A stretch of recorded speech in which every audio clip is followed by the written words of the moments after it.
Gustavo Nara, pues no es necesario presentarle, sé que es maestro de muchas de las personas que están aquí, y entre las muchas cosas que él estudia, comparte, enseña y sigue aprendiendo, pues la música y algunas tradiciones antiguas son las que lo reúnen hoy aquí, y vamos a celebrar ese lanzamiento del disco Music for Love, que saliendo de aquí pueden escuchar ya en Spotify y en otras plataformas. Es algo súper interesante que un músico y un maestro de tradiciones ancestrales, de Qigong, de medicina tradicional china y otras prácticas que tiene Gustavo, pues se tome como la tarea, ¿no?, de traer a la contemporaneidad experiencias místicas, espirituales, estéticas, artísticas, que de otra manera quizá sería difícil, ¿no?, para nosotros de acceder, y eso es algo que pues celebro mucho y le agradezco mucho, que lo comparta también desde un lugar de honestidad, de mucho talento también. Esta noche Music for Love estará pues inspirado en el sufismo, y Gustavo va a compartirnos, platicar de qué va todo esto, de qué va Music for Love, con unas sorpresas súper bellas también. Así que pues muchas gracias por acompañarnos, disfruten mucho, pues están en su casa. Gracias, Gustavo. Gracias.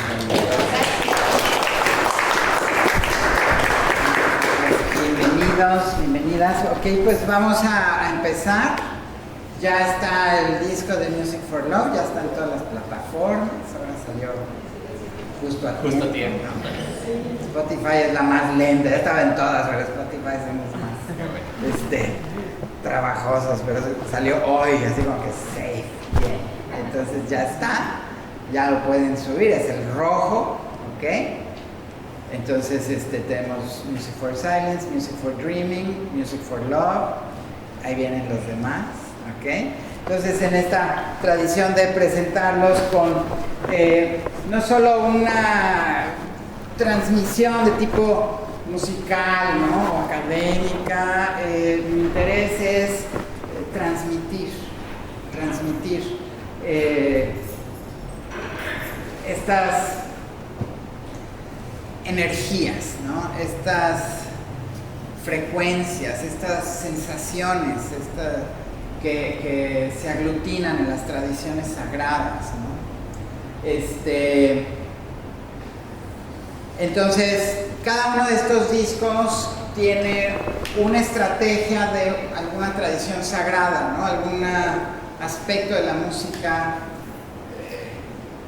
que tiene la finalidad de producir o ayudar a la escucha a alcanzar estados acrecentados de conciencia, estados místicos, estados de devoción, estados de meditación, estados de éxtasis, ¿no? Frecuencias, experiencias distintas de sanación, ¿okay? Entonces, la música es una parte muy importante de las tradiciones sagradas, ¿no? Es una herramienta que llega muy profundo en la conciencia, y a la conciencia, no a la conciencia racional, sino a una experiencia que no está interrumpida, estorbada por el intelecto convencional. Entonces, para Music for Love, así como para Music for Dreaming, y trabajamos con la forma del canto gregoriano, en Music for Love vamos a hablar sobre el taksim de la tradición sufi, ¿okay? El taksim es una forma, taksim quiere decir ir y volver.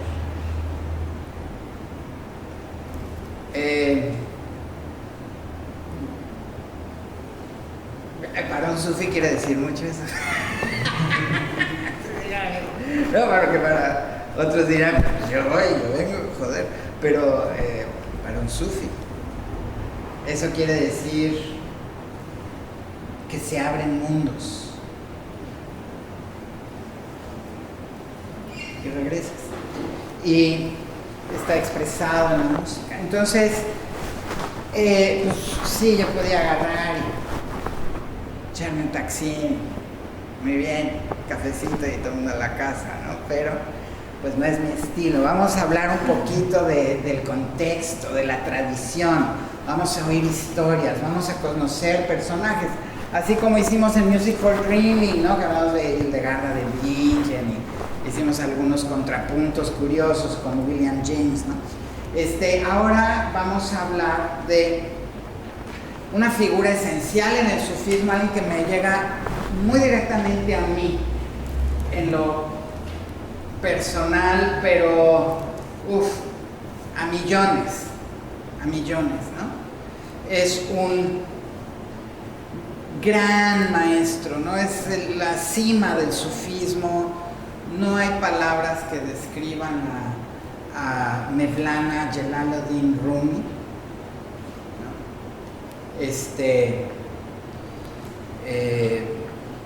Espero que pueda transmitirles, aunque sea un átomo de su energía, de su estatura, de sus estados, de su transmisión.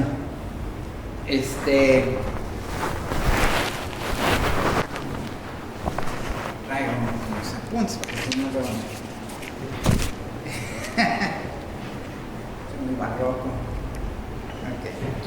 Bueno. Ok. Qué bueno que lo apunté, siempre se me olvida presentarme a mí. Ok, Gustavo Anara. Ok, pues yo soy Gustavo Anara. Cuando era adolescente tuve un despertar de conciencia, empecé a percibir energía, luz, sensaciones, muy fuera de lo normal. Después de un periodo de búsqueda, algo angustioso por la intensidad y la soledad, ¿no? Que parece que pues no, nadie más tenía estas experiencias en común. Esa búsqueda de entender lo que a mí me pasaba fue lo que me precipitó en una búsqueda espiritual. O sea, al principio yo no asociaba eso con el espíritu, era así como que no, aquí hay luces, aquí yo estoy sintiendo esto, ¿qué será? No tenía ninguna asociación con algo sagrado o no sagrado, pero sí definitivamente ahí encontré a la gente que podía entenderme y que podía ayudarme y que podía darme herramientas y que no solamente me ayudaron a entender lo que a mí me pasaba, sino que me dieron alas y me dieron motor y el mapa y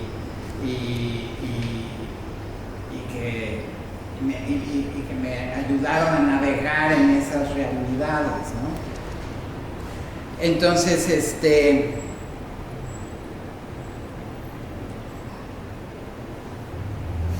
pues, y aquí estoy pasando esas experiencias, puedo decir que un maestro, cuando yo le pregunté por qué se tomaba el tiempo de enseñarme a mí, y él me decía, pues porque alguien lo hizo por mí. Yo tengo una deuda de gratitud con mis maestros, solamente por eso. Y pues aquí estoy, pagando una deuda que nunca podré pagar. Entonces ahora sí vamos con Mevlana. Me llegan energías, espero que sean Mevlana hablando, porque si no, espero que podamos navegar juntos. O sea, aquí es como el amor. Es como el amor. O sea, yo ahorita voy a hacer un taxi, entonces si me relajo, yo me voy a ir probablemente. Vénganse, o sea, flójense, vénganse, porque pues es como el amor, ¿no? O sea, pues a veces uno se clava, el otro, pues no, estaba aquí nomás de paseo, ¿no? O viceversa, ¿no? La cosa prende cuando los dos brincan, ¿no? Entonces, esa es la invitación, ¿ok? Entonces, Mevlana. Cuando tú hablas de un gran maestro espiritual, hay pocos de la estatura de Rumi, ¿ok? Nace en lo que ahora es Afganistán.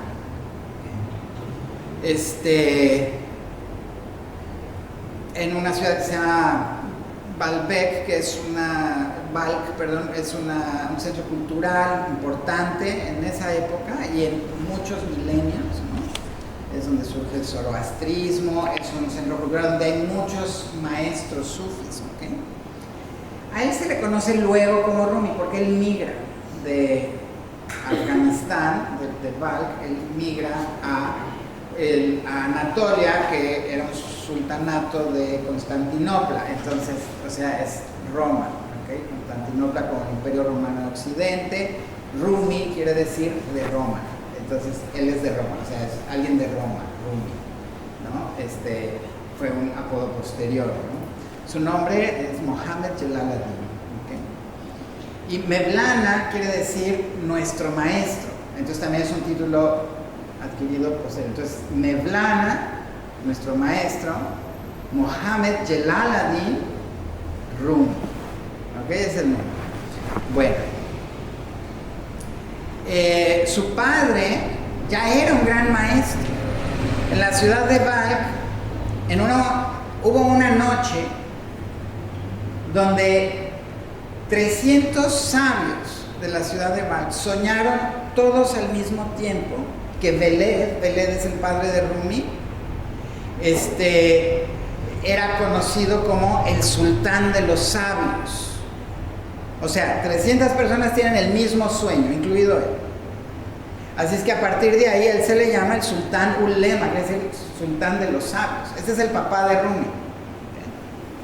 Se sabe que era miembro de un orden sufi, pero él no fungió como sheikh sufi.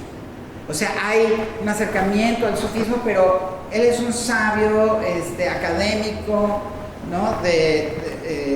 Islámico, ¿ok? Luego a Rumi se le conoce como el sultán de los amantes, ¿no? Del hijo. Pero es interesante. El maestro del padre de Rumi, un maestro que se llama Kubra, tiene un día un sueño. Y él sueña que viene fuego del este y que va a devastar la ciudad. Así es que junta a sus discípulos y les dice, váyanse hacia el oeste. Unos meses después llega Kublai Khan a la ciudad. La incendia y básicamente todo el mundo muere. Entonces Rumi sale de la ciudad y va viajando. Ya la fama de Veled lo antecede, él ya es famoso, es un gran sabio, ¿no? En esa peregrinar de Veled con Rumi chiquito, se encuentran a Faruddin Attar, otro gran sabio de la época. Todavía encuentras libros de Faruddin Attar en las librerías, en Mérida, 2021, ¿no? El lenguaje de los pájaros, ese Faruddin Attar. Otro gran sabio. Y Faruddin Attar, al ver a Rumi caminando atrás de Veled, como era tradicional en esa cultura, en esa época, él dice, ahí va un océano detrás de un río. O sea, siendo Veled el río, y dice, ese chiquito, ese es el grande, ¿no? Entonces ya Faruddin Attar, o sea, otro gran maestro, te digo, que por su mérito propio es alguien muy interesante, también recomendable. Después de peregrinar por las principales ciudades de Medio Oriente, Damasco, Bagdad, todas, ¿no? Llegan a Konya. En Konya Veled es invitado por el Sultán Konya es un centro cultural también muy importante, ¿no? El Sultanato de Anatolia, parte del Imperio Constantinopla, y platicaba con él, que impresionado por su sabiduría y su fama, y entonces le ponen una madraza, o sea, es un centro cultural, es como esa figura, no existe en nuestra cultura, pero es como un centro cultural donde puedes irte a sanar, donde se enseña tanto religión como ciencias y demás, ¿no? Y es donde él vive, y ahí va a vivir Rumi el resto de su vida, ¿no? Entonces él estaba ya apadrinado por el sultán de Konya, ¿no? Su padre, pero su padre muere poco tiempo después de que llega a Konya, y Rumi hereda joven pues su posición como maestro. Ahí él ya tiene, se calcula, 400 alumnos inmediatos, cercanos, y como 10,000 alumnos en total, ¿no? O sea, a distancia en otras ciudades y demás. O sea, él ya ahí ya es maestro de 10,000 alumnos, ¿cómo se llama? Con muchos seguidores. O sea, él ahí ya es alguien notorio, ¿ok? Hasta aquí Rumi es un místico universal, alguien que ha viajado por gran parte del mundo, conocido, que es un sabio reconocido por gente de todas las religiones, cristianismo, los judíos, islam, los zoroastros, magos, paganos, donde él acepta a todo mundo. Él es maestro de ciencias, de religión, de espiritualidad, trascendía fronteras, trascendía religiones. Aquí ya es alguien sumamente interesante, pero esto es la sombra de lo que realmente es Rumi, ¿no? Rumi dice, ven, quien quiera que seas, regresa. Aunque seas un infiel, aunque seas un pagano, aunque seas un idólatra, regresa. Esta caravana nuestra no es una caravana de desesperanza. Aunque hayas roto tus votos 100 veces y luego 100 veces más, regresa. ¿Okay? Este es Rumi. Pero un día de 1244 conoció a Shams de Tabriz y todo cambia. ¿Quién es Shams de Tabriz? Bueno, Shams, el nombre quiere decir sol, y él nace en la ciudad de Tabriz, Shamsi de Tabriz, el sol de Tabriz, pero él se llama Shams, sol. Shams es un sufi calendari, hay distintas órdenes en el sufismo. Los calendari son, calendari quiere decir vago, es un itinerante, errante, es un derviche que va de un lado a otro y no echa raíz en ningún lugar, ¿okay? Él es mayor que Rumi, él está en la cúspide de su poder, tenía un poder brutal, un nivel de realización espiritual tremenda, y él estaba buscando a alguien a quien transmitirle su conocimiento, alguien que tuviera su estado espiritual como para entenderse y aguantar el trancazo, ¿no? Shams tenía un lado luminoso, pero también uno oscuro, y él quería a alguien que fuera solo luz.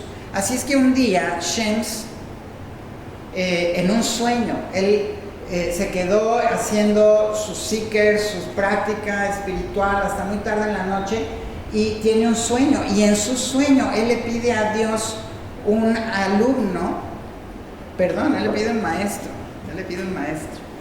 ¿no? Y alguien que fuera pura luz y que estuviera a su altura, un compañero, es lo que él pide. Y en el sueño, ¿ok? Bueno, ahorita vamos al sueño, pero él él pide eso en el sueño. Ahorita vamos a un detallito en el sueño. Esto es para que entiendan un poquito el estado de los sufis.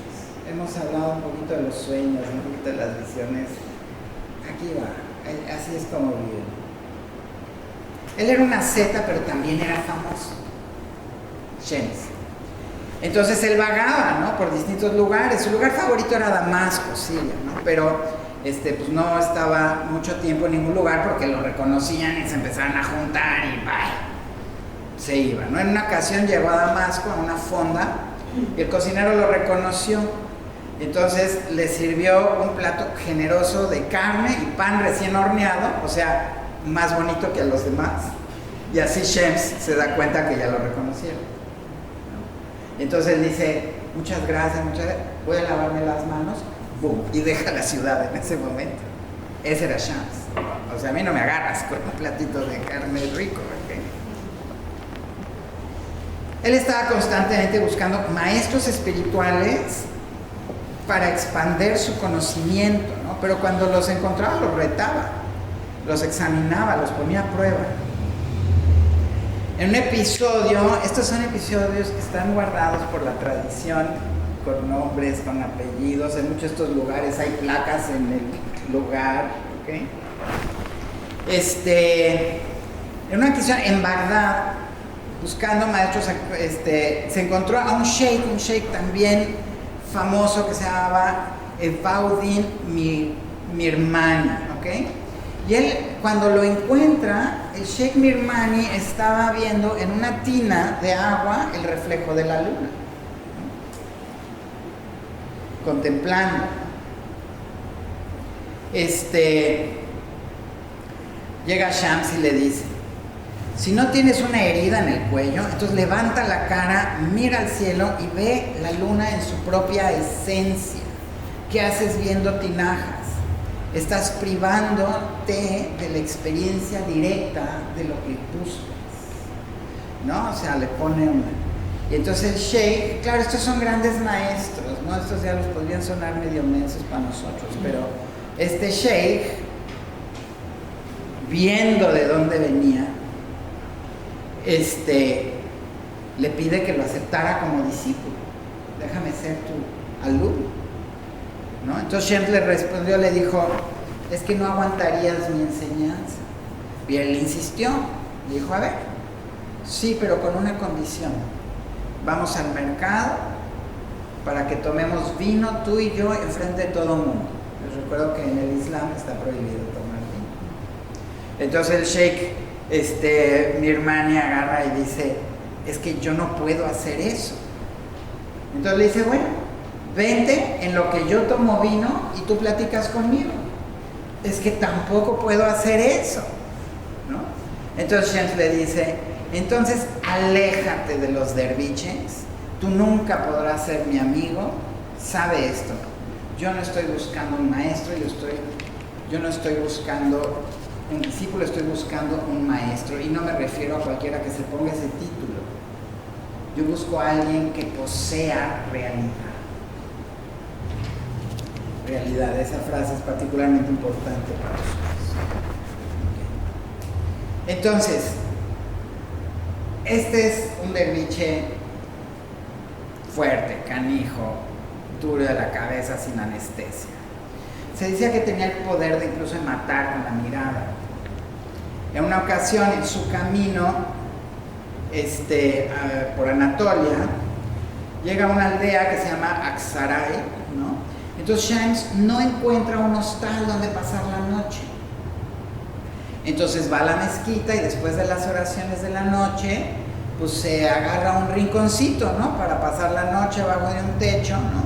Y entonces pues llega el muezín es alguien que tiene ciertos cargos en la mezquita, lo ve y dice, no, ¿qué haces aquí? Lárgate fuera, ¿no? Y le dice, lo único que te pido es que me dejes pasar la noche, nada más, no te estoy pidiendo nada más. Y se enfurece y le empieza a decir de groserías. Se enoja Shems y le dice, ojalá y Dios cause que tu lengua se inflame, se para y se va. Y en ese instante se le empieza a hinchar la lengua y le tapa la garganta y se empieza a ahogar. Y entonces llega el otro encargado de la mezquita y lo ve y así con trabajo le dice, pídele que me perdone, ¿no? Y va corriendo, ¿no? Le dice que lo perdone, ¿no? Por favor, que se va a morir. Y Shems dice, Dios ya ha hecho su juicio.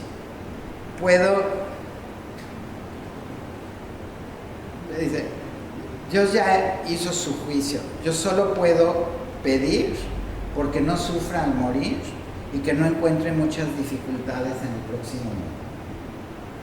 Ya cuando regrese el Mesías ya estaba muerto. O sea, estás hablando de alguien con un poder más allá de bien y mal, más allá de lo convencional.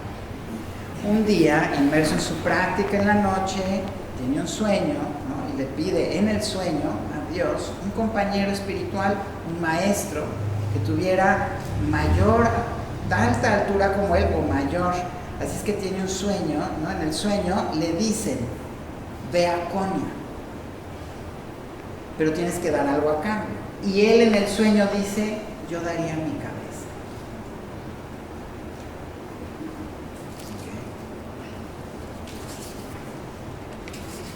Okay. Un día, Rumi venía a dar una plática, iba encima de su mula, ¿no? Haciendo su vaca, su tesis, uno como estos. Encima de la mula, ¿no? Que han andado en mula, pues no son como los coches, las mulas sí andan solas, ¿no? Si ven coche, no traten estos coches porque se van a embarrar, pero trust me, I tried. Pero entonces va encima de su mula metido en un trance, ¿no? Y en eso, llega un personaje mayor que él, moreno, cabellos y barba enredada, porque es calendario, o sea, en la iniciación de los calendarios te rompen la ropa y te llenan de lodo. Así, en la iniciación, o sea, hay otros tipos de iniciación, pero así son los calendarios. ¿No? Y entonces agarrando las riendas de la mula, ¿no? Fuerte, y dice Rumi que con los ojos más brillantes que jamás vio, ¿no? Y le pregunta que si él era Rumi, y le dice que sí, y entonces le suelta una pregunta que deja a Rumi, que entiende Rumi que este no es un personaje común y corriente, ¿no? La pregunta va, a lo mejor la pregunta es, ¿quién tiene una mayor estación espiritual? Bayazid Bistami, otro maestro sufi, más antiguo que ellos, o el profeta, ¿no? Eso obviamente es el profeta, porque los profetas están arriba de los santos, todo el mundo lo sabe, ¿no? Pero Rumi ya sabía por dónde iba, ¿no? Y entonces le dice, pues el profeta, ¿no? Entonces Shems le dice, pero entonces, ¿por qué el profeta dice, gloria a Dios, no sabíamos tu valor? Mientras que Bayazid dice, me glorifico a mí mismo, ya que no hay nada excepto Dios en cada partícula de mi ser. Digo, juzgar por esas, pues dirías, no, pues Bayazid está más alto que el profeta, ¿no?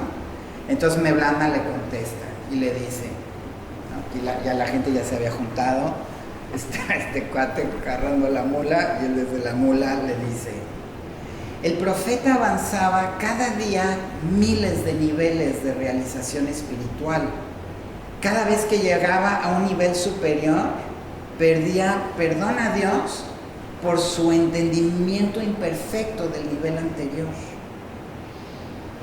Así él podía ver a Dios en todas sus manifestaciones sin atorarse en ningún estado limitado de conciencia, mientras que Bayazid Bistami expresó la experiencia del primer nivel y no llegó más lejos.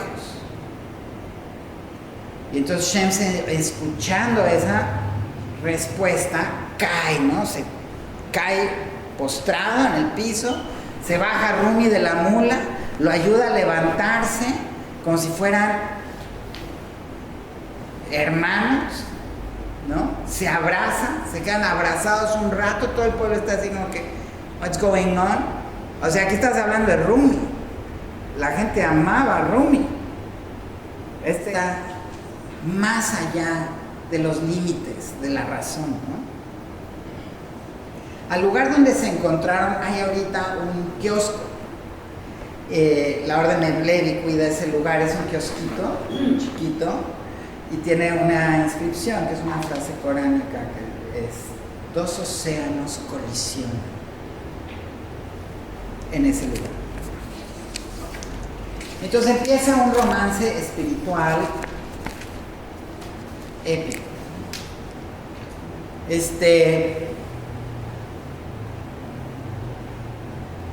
Shams lo pone a prueba, por supuesto. Le dice: quiero que traigas vino. Agarra a Rumi, se para y va al barrio judío, donde pues, hay vino, y se trae una jarra de vino. Obviamente aquí todo el mundo viene, le vale gorro, trae el vino. Se lo entrega a Shams. Shams agarra y lo tira, ¿no?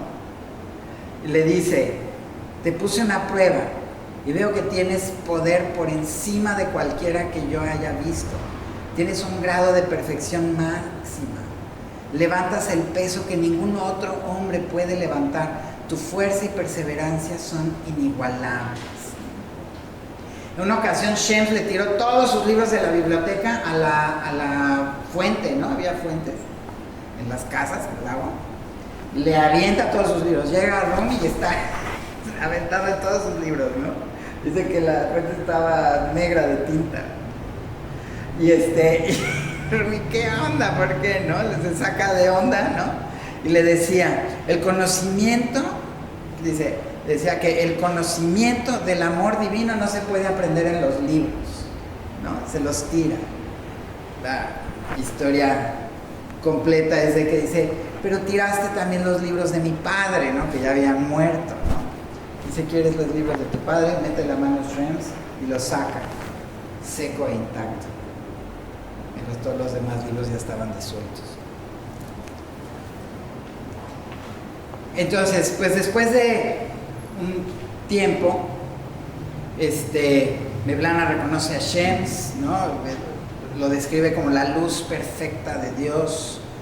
La relación sublima a ambos, ¿no? Se hablan a sí mismos como el sultán, como el maestro, como expresiones de Dios directamente, ¿no? Aunque Shams toma el rol de maestro y Rumi de discípulo, en realidad es un romance donde es ida y vuelta, una energía que los dos son exaltados, ¿no? Y ahí la frase, el amante es el espejo del amante.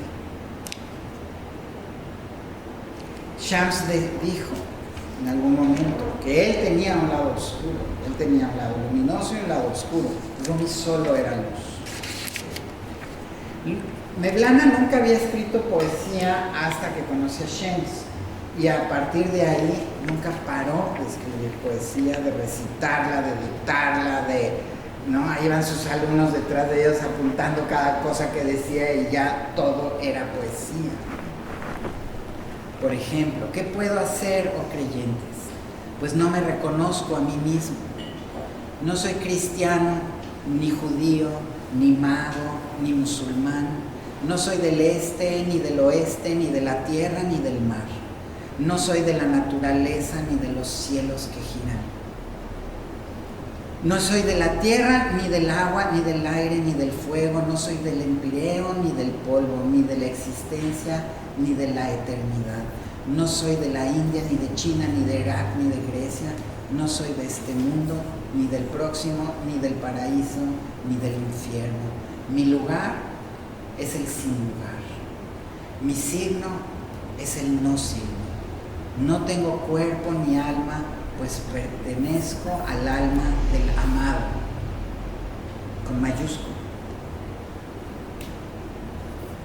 He desechado la dualidad, he visto que los dos mundos son uno. Uno busco, uno conozco, uno veo, uno llamo. Estoy embriagado con la copa del amor, con mayúscula. Los dos mundos han desaparecido de mi vida, no tengo otra cosa que hacer más que el alboroto y el jolgorio. ¿Okay? Entonces este es un Rumi y un Shams en un amor que va retroalimentándose. Todo el mundo obedecía a Mevlana, pero Mevlana solo obedecía a Shams. Mevlana había dejado de ser un sabio para convertirse en un amante y pasó de saber de Dios a fundirse con Dios, ¿no? A través del éxtasis. El caso es de que este afecto mutuo provocó celos entre la comunidad, que era muy grande y muy apasionada. Eso hizo que discípulos suyos hostigaran a Shems. Entonces Shems, que no le cuesta trabajo botar todo e irse, ¡pam!, se va. Y Rumi queda desconsolado, lo busca por todos lados, lo fue a encontrar hasta Damasco, de Konya a Damasco en aquella época. O sea, estuvo un buen rato buscándolo hasta que lo encuentra y lo convence de regresar. Y están otra vez juntos. Y un día en la noche estaban en una reunión espiritual, platicando, en eso alguien tocó a la puerta. Le llamaron a Shems, ¿no? Una noche 5 de diciembre de 1248, y fue la última vez que se le vio. Entonces se cree que fue asesinado, pero no se sabe. Y Mevlana queda hecho pedazos. Mevlana lo buscó por 2 años enteros, desconsolado, roto. Viajó por todo Medio Oriente, regresó a Konya, seguía en su luto. Un alumno suyo le sugirió que escribiera, ¿no?, poesía que emanaba, de ahí sale el Masnavi, que yo traduzco hoy. Vamos a oír al ratito unos pedacitos.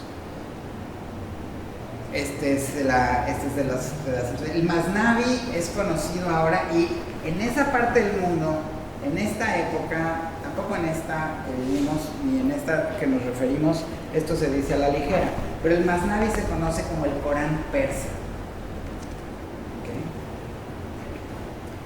Escucha la flauta de Carrizo, cómo se queja, lamentándose de la pérdida de su casa. Desde que me arrancaron de mi cama de almeja, mis notas han llevado a hombres y mujeres a las lágrimas. Mi pecho estalla tratando de ventilar estos sentimientos y expresar el anhelo del retorno a mi hogar. Todo aquel que se encuentra lejos de casa añora el día en que regresará. Así empieza el Masnavi. Bueno, ahí te sigues y no acaba, ¿no? Pero tenía que poner el principio, ¿no? En otro momento él describe: en el amor verdadero no hay copias. Cuando el sol pega en una pared, esta se ve brillante y hermosa, pero este brillo y esta belleza no es la pared, es el sol.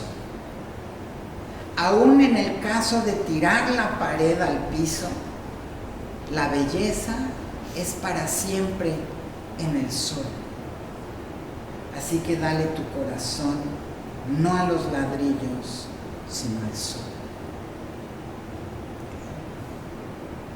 Entonces un día él iba a turno, distraído, y entra al bazar en Konya, y entra por la parte donde están los que trabajan el metal, específicamente los que hacen hojas de oro, ¿no? Para retablos, para libros, para, ¿no?, las caligrafías, ¿no? Trabajan oro a martillazos, hacen láminas muy delgaditas de oro, ¿no?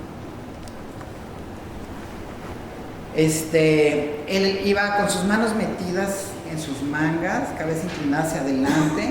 La gente se ponía de pie y hacía reverencias cuando él pasaba. De repente se encontró en el pasillo de los orfebres, esa es la palabrita de los que trabajan el oro, y de los que hacían hojas finas de oro, ¿okay? Estas hojas se hacen martillándolas. Entonces Rumi se detuvo mientras los artesanos martillaban su oro, produciendo una extraña música.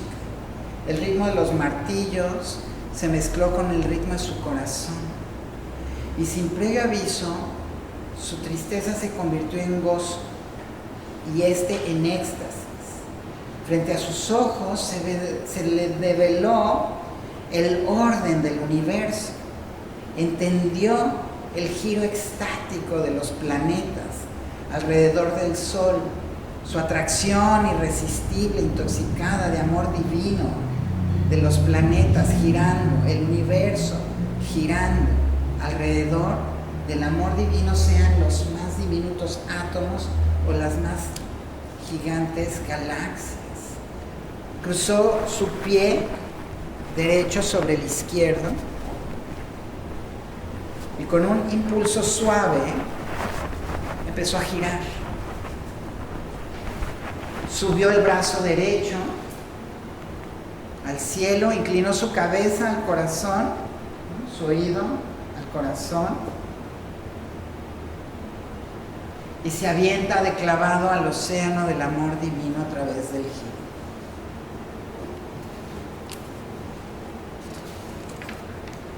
La gente en el concurrido bazar se arremolina alrededor de Rumi sin entender qué está pasando. Entonces el maestro orfebre y dueño del negocio, llamado Saladagin, se da cuenta que Mevlana está girando al ritmo de los martillos y ordena a sus trabajadores no parar de martillar sin importar que se estropeara el oro. ¡Péguenle! Ahora los martillos suenan por todos lados, ¿no? Otros que salen y ven y agarran sus martillos y todo el mercado está martillando para que girara Rumi. La gente deja sus puestos, sus actividades, se junta. El sol brillaba sobre Rumi. Saladagin se lanza en éxtasis a girar al lado de Rumi. Entonces está Rumi y Saladagin, los dos girando.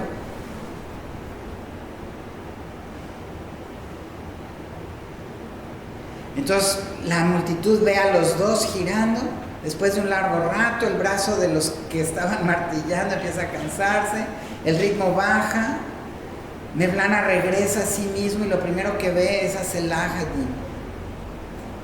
Se abrazan como si fueran hermanos. Entonces Saladagin se dice que toma el lugar de Shems en ese momento. Así nace el giro del Viche. A la fecha,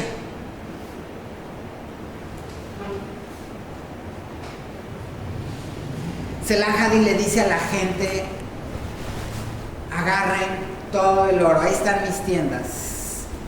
¿Quieren oro? Llévense el oro. Y toda la gente va por el oro. Y se acerca a Mevlana y le dice: ahora lo único que necesito eres tú. Haz lo que quieras conmigo. He encontrado el verdadero oro. Y eres tú.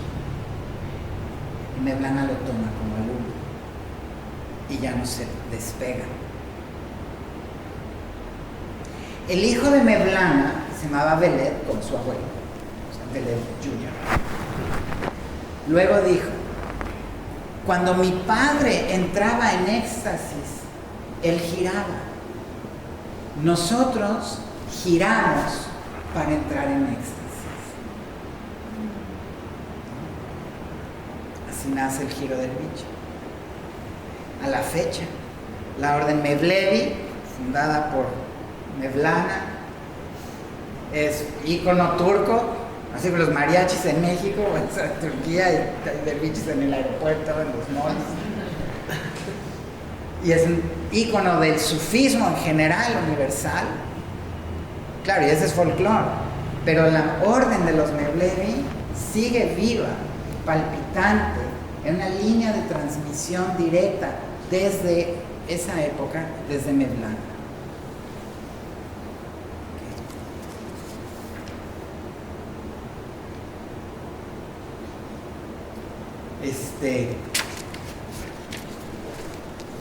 A la fecha, en 2016, Rumi fue el poeta más vendido de todo el mundo.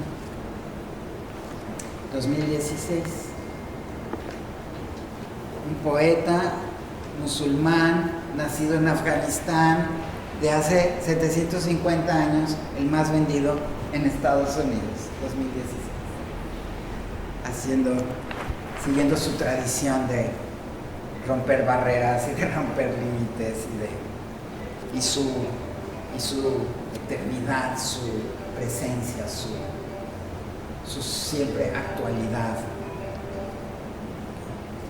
Entonces es Rumi, esa es la época, esos son los sueños, esa es la transmisión. Entonces, vamos a hacer un pequeño contrapunto entre Rumi, porque yo no quiero dejar lejano, aunque lo que sienten es bonito, para que vean que no está tan lejano, pero sí, pues son santos, sufis, de una religión rara, de hace mucho tiempo, en un lugar lejano. Quiero acercarme, ¿no? Entonces vamos a hacer un contrapunto. ¿Ok? Vamos a hacer un contrapunto y escogí una figura contrastante. Entonces vamos a hablar de Stephanie Joan Angelina Germanotta, mejor conocida como Lady Gaga. ¿Por qué Lady Gaga? Bueno, realmente no hace ni falta, pero nace en Nueva York, cantante, compositora, productora, bailarina, actriz, modelo, diseñadora de moda, activista, muy talentosa y ha ganado todo, no le han regalado nada y es espectacular, pero, o sea, una vez estoy oyendo, ya sabes, y it doesn't matter if you love him or capital H-I-M. No sé cómo. O sea, no importa si lo amas a él o a él con mayúsculas. No sé cómo que. Sounds Rumi to me, ¿no? Ay, sus trajes, todos, ¿sabes qué? Vaquero intergaláctico, rosa pastel, o sea, explorando sus letras, sus canciones, y luego su biografía, resulta que ella tiene un lado muy místico, toda proporción guardada, ¿no? Pero sus letras usan una simbología de las tradiciones místicas, o sea, de estos contenidos místicos, muy similar a como los usa Rumi, ¿no? O sea, con símbolos con una posibilidad de interpretaciones más profundas. Y claro, como buenos espejos, pues cada quien lee lo que pueda, ¿no? Pero o sea, sí tiene espacio para una lectura más profunda. No solo el talento, ¿no? La casa, el corazón, el fuego es el amor, la luz, el espíritu, el espejo es el amante, el sol es Dios, el oro es el sol, el desierto es el mundo, el océano es la conciencia, navegar son los sueños lúcidos, son los estados de meditación o devoción profunda, y la transgresión, el ir más allá, ese Shams, ese chico malo del espíritu, esa transgresión sagrada, es igual a navegar en lo desconocido, más allá de las convenciones, más allá de las cadenas,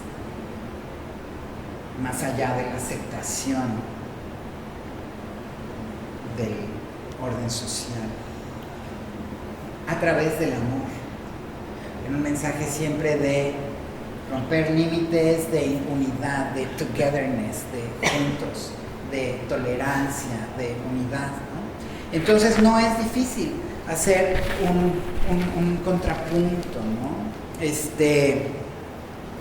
Lady Gaga tiene un lado espiritual. Ella en una entrevista dice: para componer me siento a escribir o en el piano y es como si abriera un portal a otro reino y trato de escuchar los sonidos o palabras y le pregunto a Dios qué quiere que yo le diga al mundo. Para mí Dios es lo que sea que quiera decir para cualquiera. Para mí es el universo, pero tengo un concepto muy abierto de Dios. Entonces me encanta, porque es panteísta, tal vez no lo sabe, pero ahí está. Entonces, algo que tienen en común es ese fuego. Tanto Rumi como Gaga tienen fuego. Y este Music for Love es el disco de fuego. Entonces,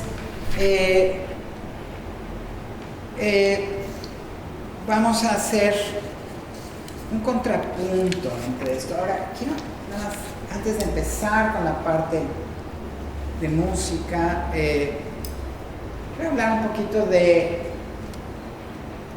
del no hacer, ¿ok? El no hacer es una de las prácticas espirituales más universales de todas las tradiciones. Cuando yo empezaba mis prácticas, mi maestra, Soledad Ruiz, me recomendó explorar distintos caminos espirituales. Todos los caminos llegan a Roma. Así puedes ver cuál es el que te acomoda más a ti. Después de un tiempo, un par de años, involucrado profundamente en varios de estos caminos, le pregunté por las contradicciones que yo encontraba, ¿no? Porque estaban padres, todos hacían sentido, y luego al compararlos había como que cosas que no embonaban.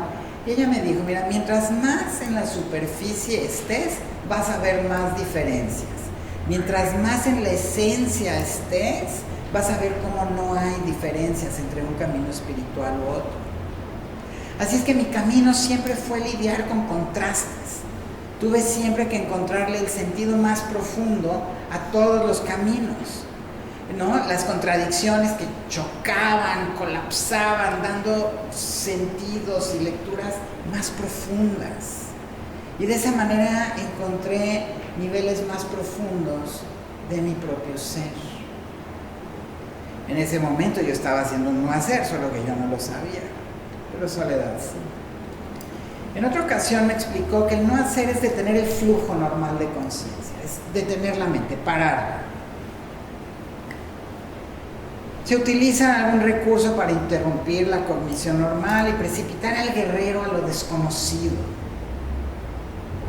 Por ejemplo, la gente ve un árbol, ¿ok? El guerrero puede ver el no árbol. O sea, ves los huecos que hay entre las hojas y las ramas y ese es el objeto a observar. Y después de un rato lo ves como sólido y ves el árbol como el fondo y ¡pum! Algo pasa internamente. Hay un silencio, hay algo que se rompe y te libera, delicioso. Hay no haceres muy comunes en la tradición sagrada. Por ejemplo, el ayuno es el no hacer de comer. La velación es el no hacer de dormir. El celibato es el no hacer del sexo. El retiro espiritual es el no hacer del mundo. Explicar el no hacer tal vez sea imposible porque explicar es un hacer. Pero vamos a hacer un no hacer, vamos a juntar el fuego de Rumi, el fuego de Lady Gaga y vamos a ver a dónde nos lleva. Para Gustavo Nara la música es un no hacer. Por eso me ha costado siempre definirme como músico.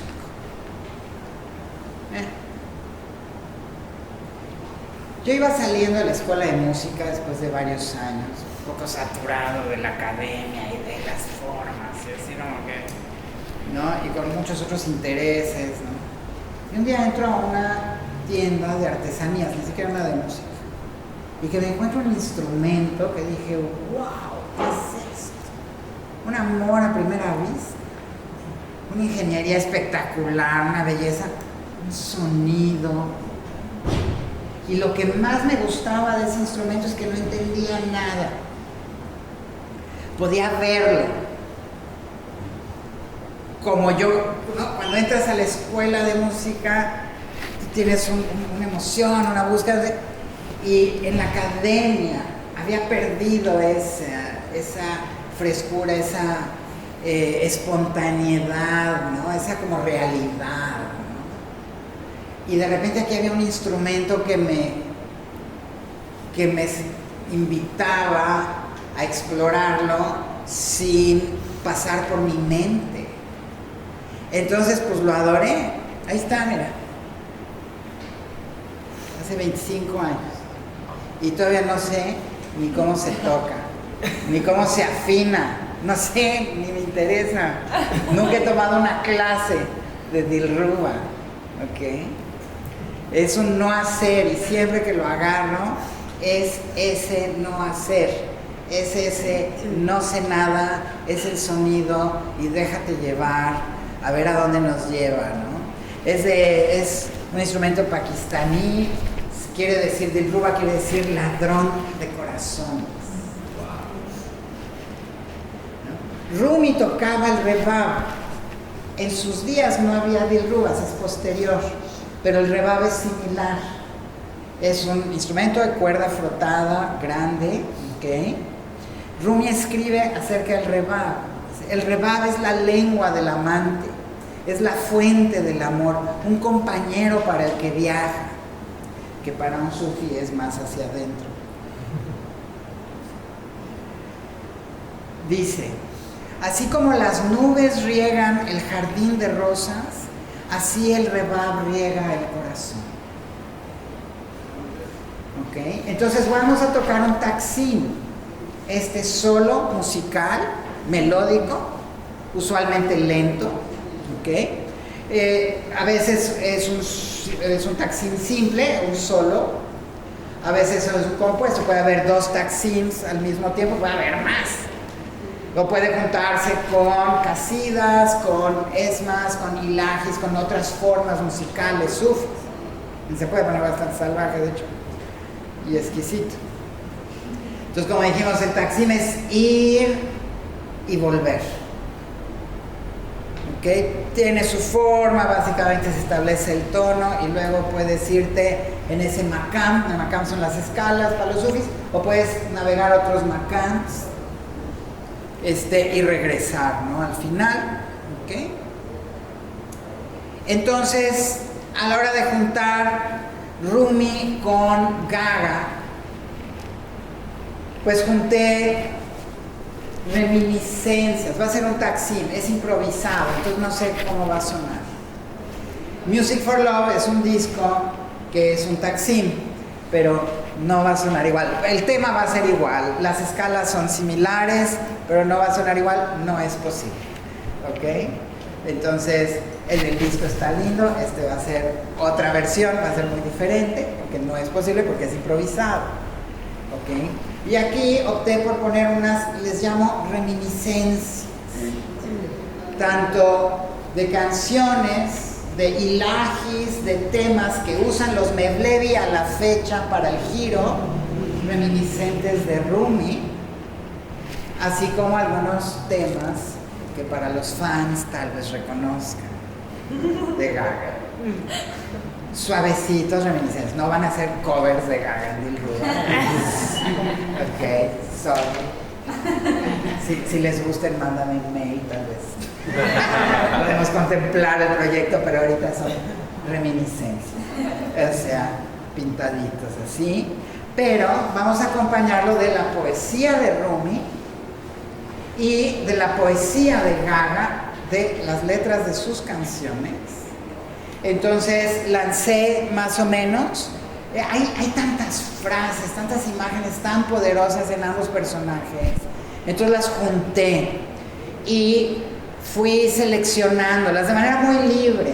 Entonces no busquen un diálogo, pero busqué, hay muchos textos sagrados, particularmente el Vijnana Bhairava del Tantra hindú, donde Shiva y Shakti hablan, ¿no? Una parte de ese diálogo es sobre el manejo de energía sexual, y realmente esa es la práctica, el aspecto, el interés del Qigong al que me lleva a hacer Music for Love, por las prácticas que hacemos con mis alumnos, los cursos que doy de magia sexual, Qigong de la sexualidad y el amor, donde el sexo se toma como meditación, como devoción, para sublimar a un estado acrecentado de conciencia. Entonces, hay tantas imágenes, tantas frases tan poderosas en Gaga, en Rumi, las puse, hice un diálogo similar, ¿no? Es una forma clásica de textos sagrados, el Huang Di Neijing del emperador amarillo, el Vijnana Bhairava, Shiva y Shakti, los diálogos de Platón, Carlos Castaneda, tantos textos tan poderosos que se hacen en diálogo, pero aquí es un diálogo sexy. Entonces, una parte, la parte que ya viene, la música, la primera parte es una poesía acompañada por Dilruba, donde él se refiere a Rumi y son palabras de Rumi, y ella se refiere a Lady Gaga, donde uso palabras de Lady Gaga, a veces ligeramente nada más acomodaditas, ¿no? Seleccionadas. Es translator's choice. ¿No? Entonces la primera sección va a ser un diálogo de dos amantes místicos, hombre y mujer, en diálogo espiritual, acompañado por el Dilruba, y luego viene una versión de Music for Love, Dilruba con tabófono, nada más que como no puedo tocar todo al mismo tiempo, nos va a acompañar el tabófono pregrabado por track y el Dilruba en vivo. ¿Ok? Entonces, vamos a tomarnos un descansito, hay café acá afuera, vamos a tomarnos 5 minutitos y pues prepárense para echarse una relajación, una meditacioncita a gusto. ¿Ok?